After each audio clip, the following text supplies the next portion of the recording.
Well, good morning again. Yeah, some of you are like, wait a minute, weren't you just singing? If you're new here, my name is Travis, and sometimes I lead worship, and sometimes I teach. I'm one of the 4 pastors that we have here.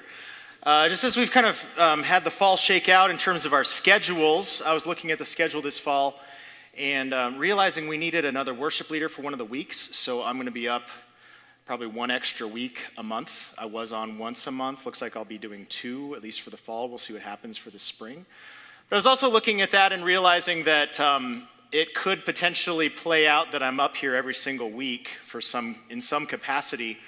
And I've recognized over the last few years, as we've been in the context of abiding, honestly, this is kind of where it sits for me, is being in church with my family and sitting with my family matters to me in a way that maybe I didn't quite grasp before. We kind of had that weird season during COVID. I found myself kind of doing church with my family more on a personal level, and I've grown to value that. So I'm just in an experiment mode. Occasionally, maybe I'll just do music and teaching 1 week, just so that in a couple of weeks I can just kind of sit with my family for the week. So that's kind of what's happening today. We are in the book of John. We are in John 18 now, and as John Larson taught last week, he talked about the Apostle Peter, and today we're going to dive more into the Apostle Peter's life, and really what we're going to do is we're going to dive into more of his humanity. Because Peter is the apostle in the Bible who makes these bold statements on a regular basis. You know, Jesus says, hey, one of you is going to betray me. He's talking about Judas, and then he says, and Peter is going to deny me.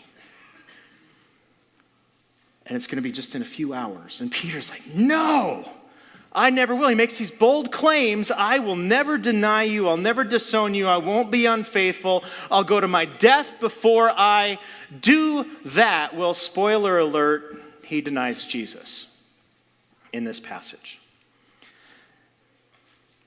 And then just a few short weeks later goes on, is reinstated and becomes the leader of this ragtag group of people called the church.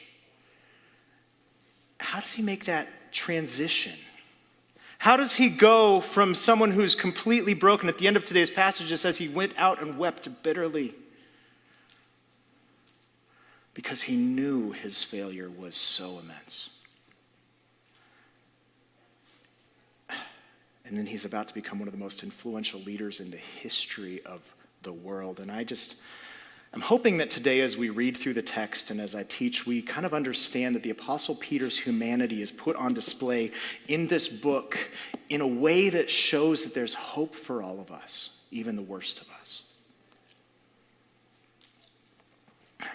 Some people think that the Bible, this book, the book that God wrote, I tell my kids sometimes, hey, when you're talking to neighbors who maybe don't know Jesus, don't start with the rules. Because it's really easy to come at them and say, well, you shouldn't say that word, that's a bad word. But without this revelation from God, we don't necessarily know that as human beings. And you kind of have to go back to the beginning and start with, wait, hold on, do you believe there is a God? Could there be something more than this material world? Could it be that this world couldn't be here without some sort of intelligent force behind it? And if you say, okay, well, I guess maybe that could be true, then you have to start answering the question, well, what is this force like? Is it personal? If it made us, what does it want from us? And that's kind of where we have to start going in today's culture that doesn't have a foundation for all the things that are written in here, rather than, hey, you just shouldn't lie, and you shouldn't cheat, and you shouldn't steal. And well, those things don't really make any sense without connecting them to the source of why those things are true. And that's a person, and it's God. And he's revealed himself to us in this book, this Bible. And that's what we believe. That's what we hold to be true here with Some of You Church. But some people think that, well, this is just a bunch of rules. It's a way of living that God has given to us that we're supposed to follow. And yes, it's got some rules in it, and they're good rules. They show you how life works best, but the reality is it's not really about this formula for how you should be living necessarily. It's more about what God is doing and how he has lived and is living. Other people will take this book, and you see this a lot in Sunday school and church, and I think as you grow up, if you're a person who's a kid who's been in church your whole life, sometimes you've heard all of the Bible stories, and you've heard, dare to be a Daniel, be like Daniel. He got captive by these evil people in Babylon, and they tried to make him do all these things, and he didn't do it, and God closed the lions' mouths, and be like Daniel. And some people elevate all the people in this book as these heroes that we're supposed to emulate. And there's some heroes in here, and it's good. But most of the people really aren't. Most of the people make massive mistakes. Just read through the book of Judges in here, and it's kind of gross. Because it's not just mistakes, it's just despicable acts on purpose made by God's people. And some people get afraid, and they run away, and they deny Jesus, like Peter. But really what it is it's about Jesus. It's about God. It's about God's faithfulness despite the unfaithfulness of humans. And that's kind of the center premise of this book. And so you see early on when Jesus is God's son, Jesus is God himself, Jesus in the flesh, Jesus has come and he's a person. So you see God, man, this is about 2,000 years ago, he's walking on the planet. He calls people to come follow him. And specifically, there's these 12 men: Peter, Andrew, James, John, Matthew, Philip, Bartholomew, Thomas, another James, the second one, Simon, Thaddeus, Judas. And he says, come be with me. And the point back then, during that culture, there's all these guys walking around who were really, really learned men. They were wise, dressed in these robes, and they were called rabbis. And one of the ultimate things you could do back then was to have a rabbi that you follow, and you become a follower of. Followers, the word disciple. And your goal was, first of all, to spend time with your rabbi. So you would leave your business and your family and everything behind you, and you would follow that rabbi around wherever he was going, you would go, and you'd be with him. And you'd try to become like him. And then ultimately, the end goal was that you would become a rabbi yourself and have your own group of followers, and you would do all the things that your rabbi was doing. You would be with Jesus. And it kind of reminds me a little bit about this abiding concept that we've been in as a church for a while. So that word abide, we've introduced this back in John 15, back in July. And with the concept of the vine and the branch. So you are the branch and you abide, or you connect into, live with the vine. The vine is the life source. It's kind of like a tree by a river. The drought can come, but as long as you're connected and your roots are there, you've got life. And so the vine pumps its sap into the branch, keeps it alive, produces fruit. And Paul talks about this in Galatians 5, where he says, be filled with the Holy Spirit. And I just have a column of things here because I want to make the case that I think we can actually know whether we're abiding or not. And that's a question I've been asking our leaders. We're going to have a meeting on Tuesday night, by the way, leaders in the fellowship room at 7. We're going to talk about this. So if you're a leader, you should come to that. But we can actually know. Paul lists in Galatians 5, he says, by their fruit you will know them. So if you're abiding, you're a branch connected to the vine, you're going to have the sap flowing through, you're going to have fruit, right? And so as you evaluate your own level of discipleship and how much you're connected to Jesus and how much you've been with him and are becoming like him, Paul says you're going to recognize them by their fruit. People don't pick grapes from bushes. They don't pick figs from thistles, right?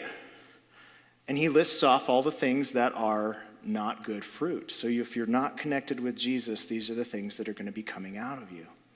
And so if you have some of this stuff coming out of you, you're living in these hatred, discord, sexual immorality, jealousy, impurity, debauchery, fits of rage, dissension, factions, envy, conceit. Yeah, that's bad stuff. And then he gives the good list, and it's the list of fruit. He doesn't say fruits, by the way. He says fruit, as in it's all connected with one fruit. That's the thing that comes when you're connected to God, when you are abiding. It's love, joy, peace, patience, kindness, goodness, faithfulness, gentleness, and self-control. And these are the things that happen to you. It's like it absorbs into you and just comes out of you when you're with Jesus. The things on the left slowly start going away the more you hang out with Jesus. as the disciples are following Jesus around for years. It's 3 years. They're slowly absorbing these things, and they're slowly becoming more and more like their rabbi. And then ultimately, on the right side, these are the things that are going to start coming out of you. And a lot of times it doesn't make sense. It's like, how did this even happen? Well, it's because it's coming from the vine, abiding.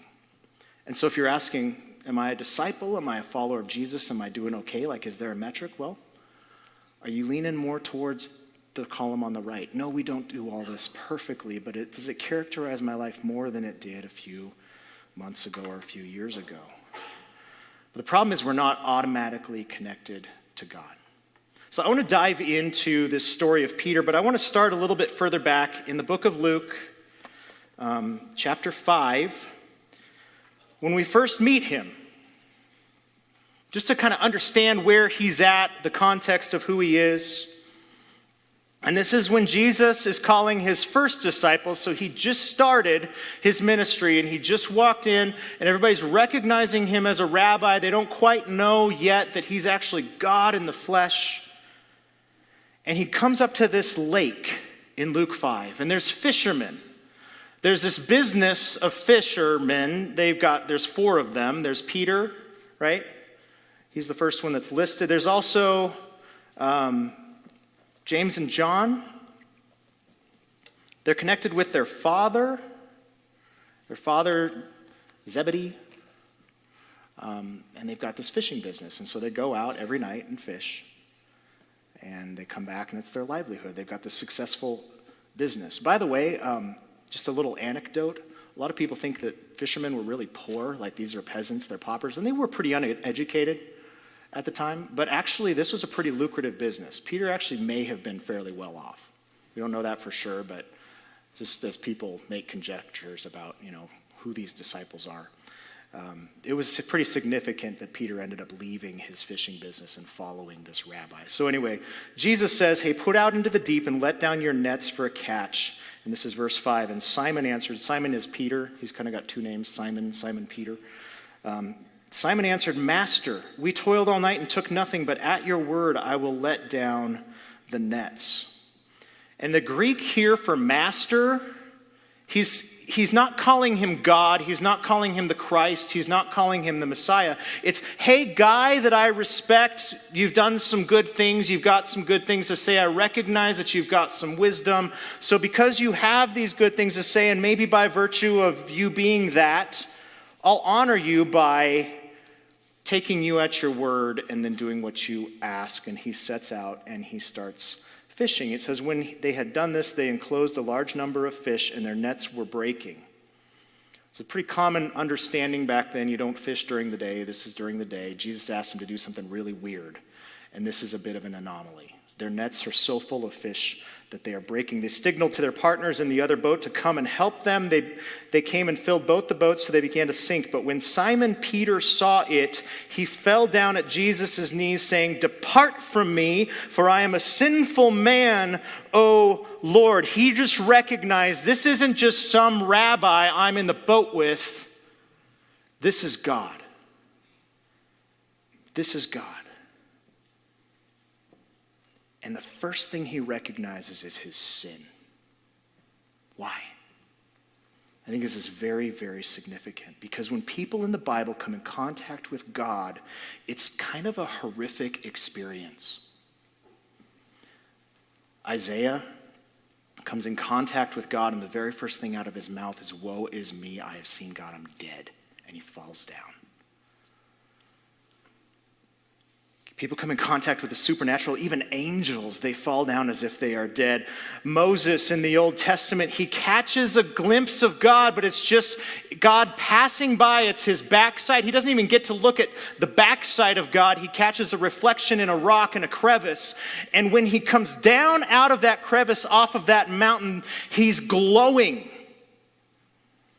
Just off of the reflection of a backside of God, so much so that the people can't bear to look at him. That is the majesty of God. And so people come in contact with God, supernatural, and they just fall down as if they're dead. And Peter's suddenly realizing, I'm in the boat with God, and I'm sinful.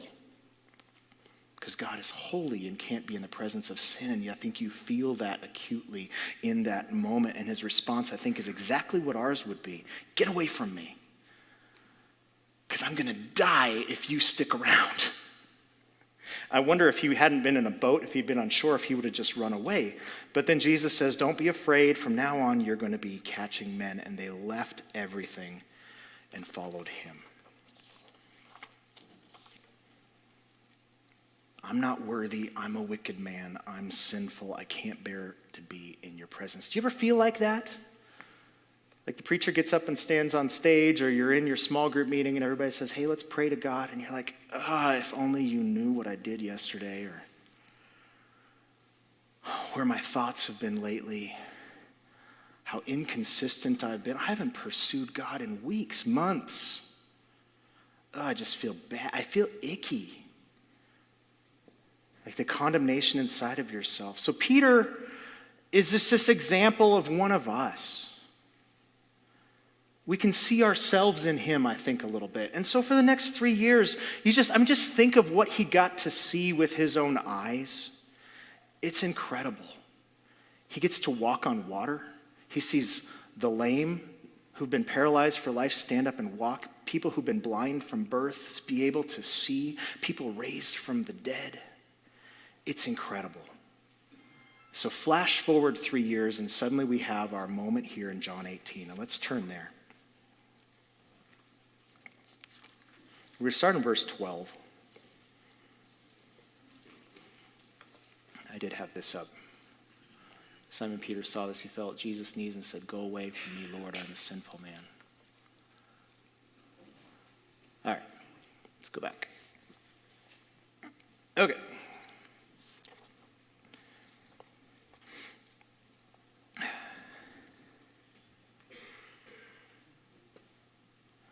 So remember from last week, Jesus has been taken into custody by hundreds of soldiers.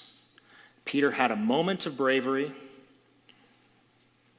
where he took his sword out and he's just flailing it wildly because he's Peter. He doesn't know how to use a sword, and he tries to cut the guy's head off, remember, and then ends up just cutting his ear off. And Jesus immediately says, put your sword away. He who lives by the sword dies by the sword. This is not how I'm wanting to do this. And I think in that moment, we have to applaud Peter's courage and his bravery. He was willing to die. But then Jesus picks up that ear and puts it back on the servant and heals him, or however he did it, and then allows himself to be taken away. And I think Peter's left standing there like, what is going on? There's a moment of just intense confusion, I think, for him. And so he follows at a distance. Starting in verse 12, so the band of soldiers and their captain and the officers of the Jews arrested Jesus and bound him.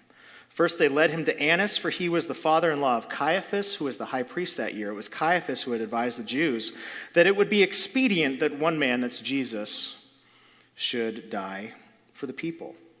So Annas actually was the high priest originally, and I don't know if you guys know what happens with the term limits on a high priest. Well, there are no term limits. It's a role for life. But Annas is actually still alive. And the reason for that is because the Romans are actually the ones who are the governing authorities at this point. God had set it up so that the high priest should have some authority, but the Romans said, nah, we don't really like that. And so they had actually demoted Annas, and they had taken his son-in-law, Caiaphas, and put him in as the high priest. So according to the Jews, Annas was still basically the high priest according to their law, but they couldn't function that way. And I think that's why Jesus kind of went to Annas first and then to Caiaphas. That's just kind of a convoluted thing there, but the Romans had demoted the high priest. He was still in kind of an office in power, but Caiaphas was the recognized high priest. And they're doing this where they're putting Jesus on trial. And it's going to be multiple trials, and we're going to stretch this out over a couple of weeks. I'm only going to get into this first one. And really, this is actually an illegal trial. They're going to put him on trial, but it's a little bit of a problem because Jewish law doesn't allow someone to be tried at night, and they're bringing him before them at night to question him. Jewish law also is kind of the predecessor. There's some predecessors to our Fifth Amendment, where you have the right to remain silent and not incriminate yourself, and there need to be witnesses against you. You can't incriminate yourself by your own testimony. And they're about to question him and not bring any witnesses. It's just kind of interesting how they're willing to violate their own law for the sake of putting Jesus to death. So verse 15, Simon Peter followed Jesus, and so did another disciple. Since that disciple was known to the high priest, he entered with Jesus into the courtyard of the high priest. We're assuming that other disciple is John, the author of this book. There's some reasons for that we could get into, namely later in John, where that other disciple is with Peter again, and another one of the books in Matthew or Luke, I can't remember which one actually now, references the other disciple as John. So we're assuming that this one is John. John is somehow known to the high priest. Some people speculate that maybe that's through his father. Maybe they had provided fish to the high priest's family somehow, and John would have been known to him. I don't know exactly.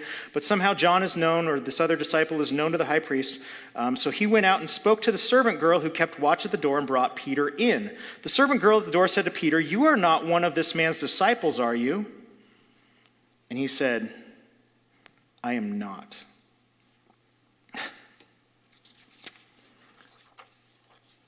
I am not.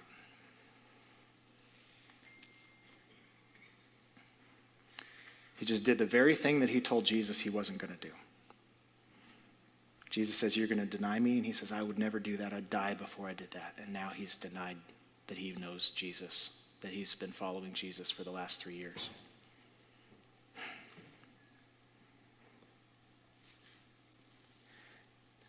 Verse 18, now the servants and officers had made a charcoal fire because it was cold, and they were standing and warming themselves. Peter also was with them, standing and warming himself. The high priest then questioned Jesus, and here's where they're doing the inappropriate trial. This is rigged. Jesus knows it. He knows what's coming.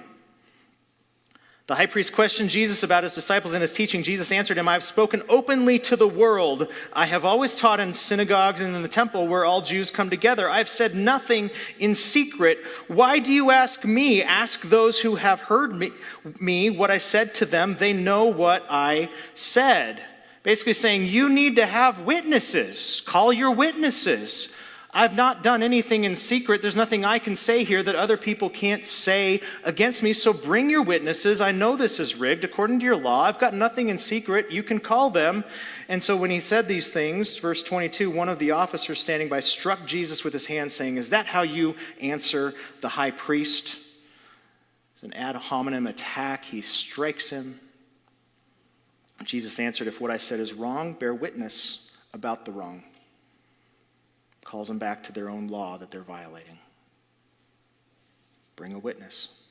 "But if what I said is right, why do you strike me?" Annas then sent him bound to Caiaphas, the high priest. Verse 25, now Simon Peter was standing and warming himself. So they said to him, "You also are not one of his disciples, are you?" He denied it and said, "I am not." One of the servants of the high priest, a relative of the man whose ear Peter had cut off, asked, "Did I not see you in the garden with him?" Oh my goodness, there's an eyewitness account. "I saw you there. You cut off my brother's ear." Cousin, whatever, relative. Peter again denied it, and at once a rooster crowed. So I just want to pause here and speak on behalf of Peter. I looked up a bunch of sermons on this topic. And preachers really love to make Peter their whipping boy. Look at all the mistakes that Peter's made. Look at all of his cowardice. Look at all this. I just want to point out, look, at least he's there. Where are the other 10 disciples? It's just him and John. We should be railing on those guys. He's courageous, but we see his confusion now. He said, "I'm willing to die," and he took the action that proved it, where he pulled that sword out. That wasn't a good plan, but it didn't lack courage. But now seeing Jesus on trial, I think he thought when those soldiers would come that Jesus would somehow destroy all of them and then start to take his own kingdom there and defeat the Romans, and that's what was in his head. And now he's seeing that's not happening, and he's really confused. and his faith is wavering. I mentioned, think about what this man saw over the 3 years that he followed his rabbi Jesus around. Jesus fed 5,000 people with just a couple of loaves and fish. He watched Jesus walk on water across the Sea of Galilee. He watched Jesus calm a storm. On the Mountain of Transfiguration, he saw Jesus glowing, and he saw Moses and Elijah show up. I love Peter because in that moment, he's not like, oh my goodness, I need to worship and be in awe. He goes, let's build them houses, shelters. Peter's always just, I don't know. But he saw the blind healed and the paralytic walk and the dead raised, and Peter himself walks on the water.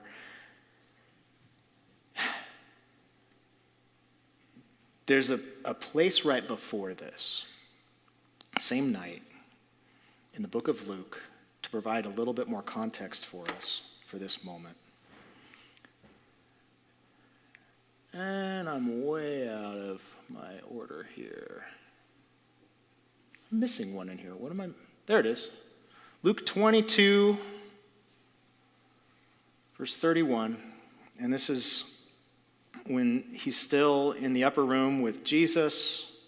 Jesus has been teaching them, and they've done the Last Supper, and they're about to go to the garden where Jesus is going to get arrested, and Jesus turns to Peter, and this is actually right after they're arguing about which one of them is the greatest in the kingdom, and Jesus actually addresses Peter, because it might have been Peter instigating that conversation. We're not really sure. But he says, Simon, Simon, that's Peter, behold, Satan demanded to have you, that he might sift you like wheat. And he says, but I have prayed for you, that your faith may not fail. And when you have turned again, strengthen your brothers. I think what we see here is that Jesus really loves to restore failures. Are you a failure? Do you feel like a failure? You're in the right place if you are.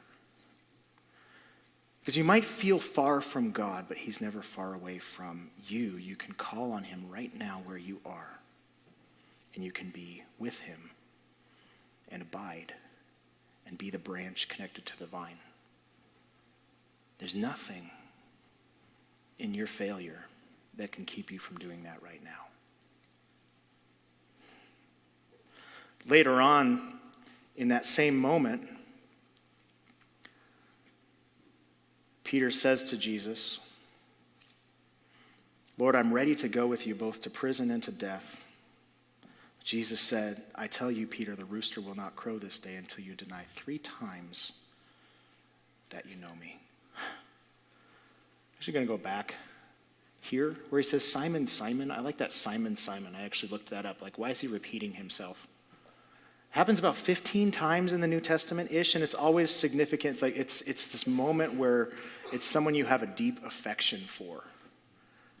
And one of the notable times I saw it was in the book of Matthew 27:46, where Jesus says on the cross, my God, why have you forsaken me? Repeating the name, the significance of I have a deep affection and relationship with you. I have a deep affection for you, Simon, but look what Satan has done. He's demanded to sift you like wheat. But I've prayed for you. I'm on your side. I'm with you. Okay, so then he predicts his denial. And we just read Peter's denial. And this is the same Peter. Remember all the things that he's seen. He's actually said things as well. I think about Luke 9, where Jesus asks his disciples, who do the crowds say that I am? And Peter says, John the Baptist. Others say Elijah, one of the prophets. But then he says, Peter answers, he says, but Jesus says to Peter, who do you say? Not the crowds, but you. Who do you think I am? And Peter answers, the Christ of God. Other translations say the Messiah, the Son of God. And then just a few short verses later, Jesus says this. He says, whoever is ashamed of me and of my words, of him will the Son of Man be ashamed when he comes in his glory and the glory of the Father and of the holy angels. And so this is probably rolling through Peter's mind as he hears the rooster crow. I said emphatically that he's the Christ, the Son of God. A minute later, he said, if you're ashamed of me in front of people, I'll be ashamed of you in front of God. And I was so ashamed that I was associated with him that I just completely denied that I even knew him. What must God think of me now? I mean, I try to put myself in his shoes. If I'm honest, I probably wouldn't have even been in the courtyard with him. I'll give him that. So before we get on our high horse about his denial and how bad he was and how good we are in comparison, let's just be honest about that. I'd probably be with the other 10 disciples hiding somewhere. So I think good for Peter. He's got this courage. But I'm even reminded of just before this in the book of Matthew, the account when they're in the garden and Jesus is praying and he's asking his disciples to pray with him. And he specifically talks to Peter. He says, will you pray with me? Could you not watch with me 1 hour? Because Peter keeps falling asleep. Watch and pray that you may not enter into temptation. I think he's thinking, Satan's offered to sift you like wheat. I'm predicting that you're going to fail. It maybe if you pray, you will not fall into this temptation to cave. But then he says, the spirit indeed is willing, but the flesh is weak. So Peter denies Jesus, but he doesn't make a run for it. Like even the servant girl coming and asking, oh, you're one of them, aren't you? Like I think I probably would have run at that point if I had even gotten to that far. But Peter just denies. And it's kind of abrupt. Peter again denied it, and at once a rooster crowed. Done. So we don't read passage in the Bible in isolation. That's why I wanted to go back to the beginning and the calling of Peter and some of the moments in Peter's life. And we're going to have to, do you guys remember that radio guy, Paul Harvey, back in the day where he'd share this big story and he'd be like, and now you know the rest of the story. The young people in the front have no idea. You have to be like over 40 or something, I think. But we're going to go to John 21. Because we do have to resolve this somehow. We can't just leave it there. If you look in the corresponding passage in Luke of Peter's denial, it adds one detail at the end after the rooster crows. Jesus gets brought out on his way to the next trial, and Peter's standing there and they make eye contact. It says Jesus turned and looked at him, and it says Peter went out and wept bitterly. The bitter tears of the knowledge of what you've done in your failure. So the fish miracle from Luke 5. Throw your nets over. You catch so much fish you won't know what to do with them. Jesus actually did that fish miracle twice. He does it again in John 21. I don't want to take too much from John 21 because we're going to have to be teaching through this passage in like a month. But we do have to get here because we have to have the context. So think about Peter. He's left everything. He's followed Jesus. He's seen a lot. He's heard a lot. He saw Jesus' death now. And now he's seen the resurrection like that. He's at least heard rumors of it. The women went to the tomb and he went. And it's like the body's no longer there. And the disciples are still kind of in this place in John 21. They're still kind of in this place of, I'm not 100% sure what's happening. Like we've seen Jesus, but he walked through a wall and like, was that a dream? Is it like, what's going on? And so Peter and John and some of the other guys are like, man, we've been wandering around for 3 years. Let's just go fishing. Just like this safety place, this security place is what I imagine for these guys. And so they go find a boat. And they're fishing and they're about 100 yards off the shore.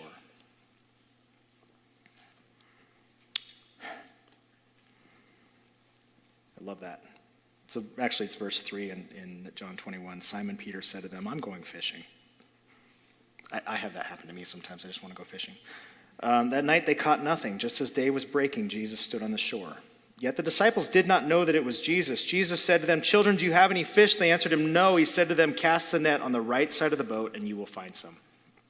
So they cast it and now they were not able to haul it in because of the quantity of the fish. I love that. They didn't know, but now they're suddenly like, oh my goodness. And so the disciple whom Jesus loved, that's the disciple John, he said to Peter, "It is the Lord." They recognize this is the same miracle that happened when he called us. It's happening again. It's the Lord. And look what happens. I love this. When Simon Peter heard that it was the Lord, he put on his outer garment, for he was stripped for work, and threw himself into the sea. The other disciples came in the boat, dragging the net full of fish, for they were not far off from land, but about 100 yards off. Look at the difference in Peter's response from Luke 5 to John 21. 3 years of time has passed, and Jesus has gone to his death and resurrection in the middle of this, and Peter has denied Jesus. In this moment, as he's sitting in the boat, Peter has not had a restorative moment. He hasn't confessed anything. He's sitting wallowing in his guilt. He's feeling condemnation from his failure. He's been weeping bitterly. He's denied he even knew Jesus. And here's Jesus on the shore. And instead of his reaction that happened in Luke 5, where he says, "Get away from me. I'm a sinful man. I'm aware of my guilt."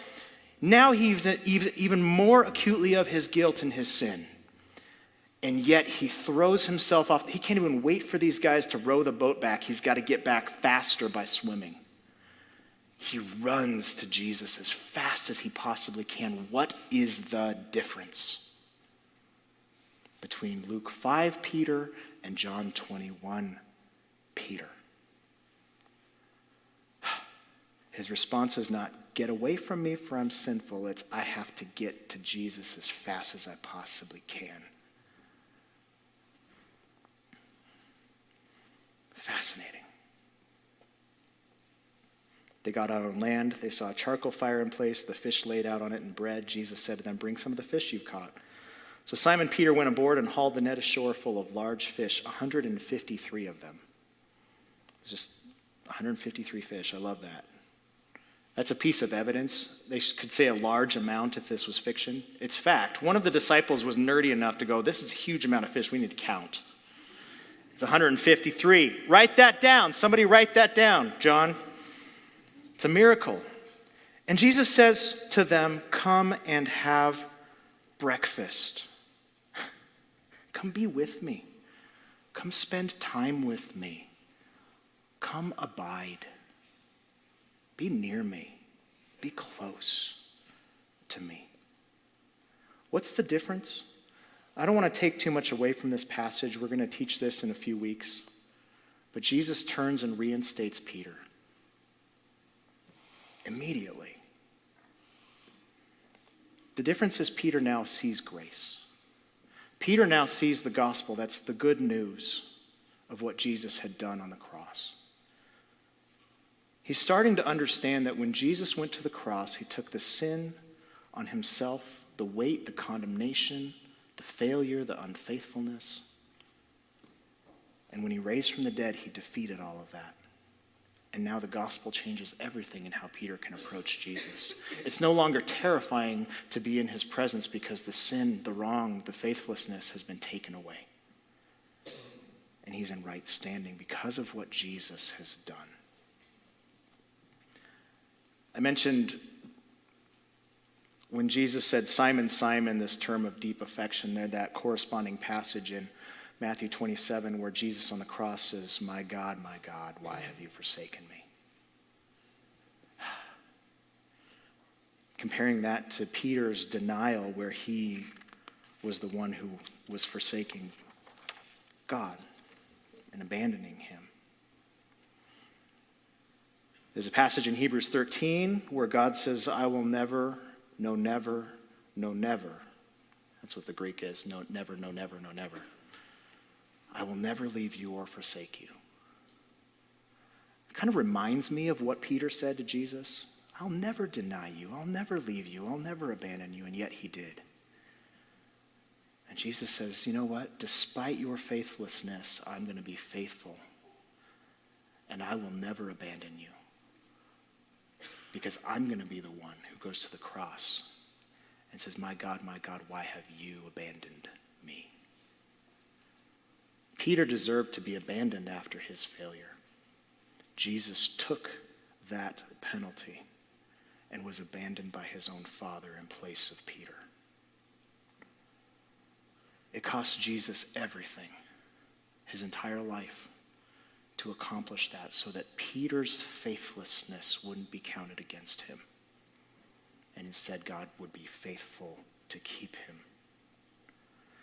Without this gospel, without this truth, without this good news of what Jesus has done, we cannot approach God.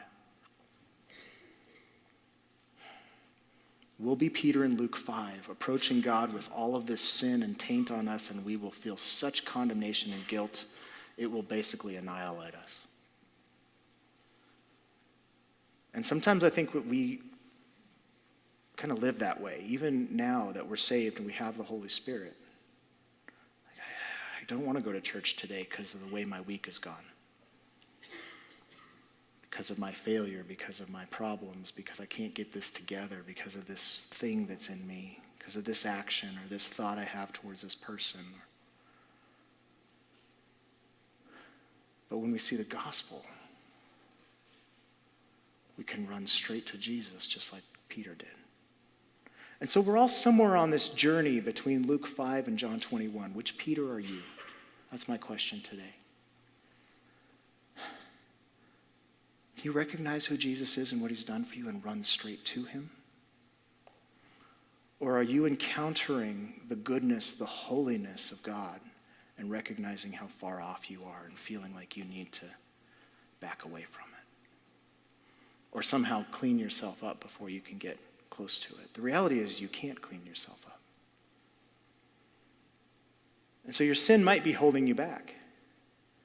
If you've been around here for a long time, maybe you've kind of gotten accustomed to this gospel thing and it no longer hits you in the same way, and you sing songs like Altogether Good. How could we recount the ways that you've multiplied our faith? And you kind of feel dead a little bit. And someone says, hey, you should be a small group leader. And you're like, if only you knew how far away I actually am from God. And you just kind of feel that ickiness when you're approaching him. You're like, I can't get this together. I don't have the ability to do that. So there's something maybe eating inside at you whenever you think about, like, what's keeping you from taking that all-in step of faith, where you choose to leave everything behind and go to a foreign country as a missionary? What's keeping you from that kind of life? And maybe you're like Peter. You don't want to be reminded of those things once you get close to the supernatural, because it doesn't feel good. But if you understand the gospel, you can run straight to God in the midst of your guilt and sin. So my question is your sin, is your guilt taking you away from God, or is it driving you towards him? If it's driving you away from him, maybe you haven't understood the gospel. If it's driving you to him, like Peter in John 21, jumping out of the boat and swimming as fast as they could towards him, maybe you're starting to get it. The good news that Jesus died for your sin, and the answer to your healing, the answer to your acceptance, the answer to your sanctification. Remember that there's the one column. I'll just bring that up. Where's that at? Are you living on the left side and you want to be on the right side? The answer is have breakfast with Jesus.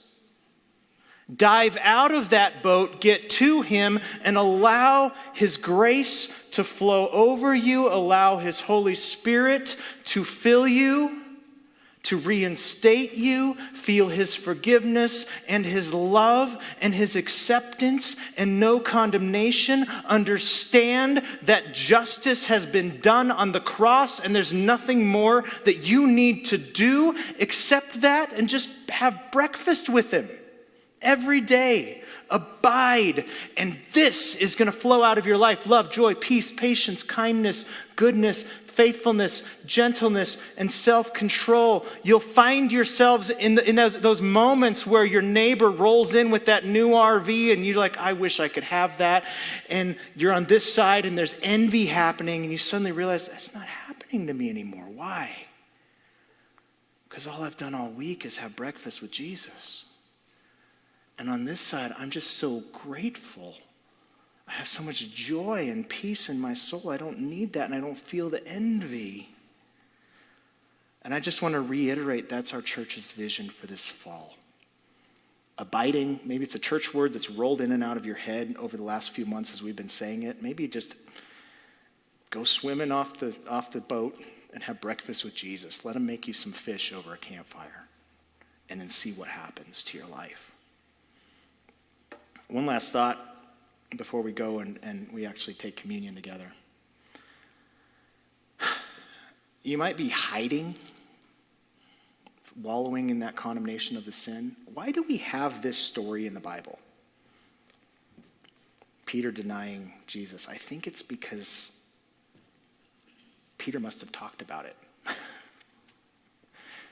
Because I'm not sure that anybody else was around to actually experience the denial. I wonder if Jesus talked about what Jesus had done for him, or if Peter had talked about what Jesus had done for him. He's open about it. There's no reason to hide it anymore. And all of us can see it put on display. And so if you've fallen, he can pick you back up. If you're broken, he can make you whole again. If you feel like everything I touch, spiritually speaking, I fail at, he can make you successful. All you have to do is abide and spend time with him. So Peter knows that, and he runs straight to Jesus to just spend more time with him, right in the middle of his guilt.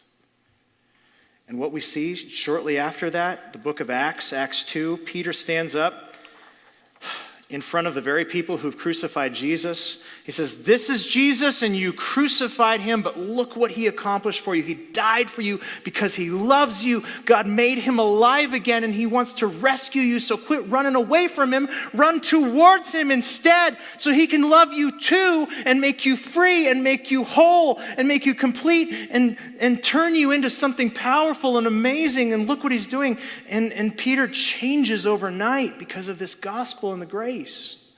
Doesn't mean he's perfect. Later on in the book of Acts, we see him have to get rebuked for something by the Apostle Paul, and he comes around again, and that just happens. But we can run to Jesus in the midst of our failures. And it's all because Jesus has accomplished the work for us. So let's do this together. Let's take communion. Before Jesus was betrayed, we've been in this moment in the Bible. He took the bread and he took the cup. And he gave us a picture, something to remember what he's done, because we forget. We forget what he has done for us. So we're going to take the bread and the cup. If you need gluten-free bread, by the way, go ahead and raise your hand. Someone will deliver that to you. And we're just going to do this together, this tangible human reminder of what Jesus has accomplished for us. That while we were faithless and deserved a death penalty, Jesus took the death penalty for us. And so on the night before he was betrayed, he took the bread and he broke it. He said, this is my body, which is broken for you. And do this in remembrance of me. So you don't forget. Take and eat. Let's eat.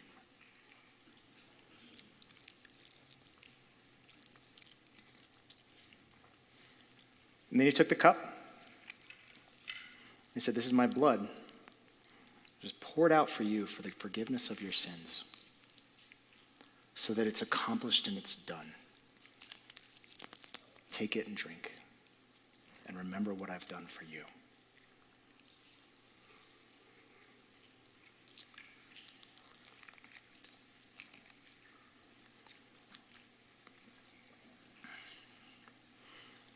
And when you run to Jesus, and you spend time abiding with him, you end up with moments like this in your life, where later on, this is after Jesus is gone, the Holy Spirit is inhabiting them, they're sharing the good news throughout the world, and they're brought before the rulers, and I keep bringing this verse to you guys because I love it.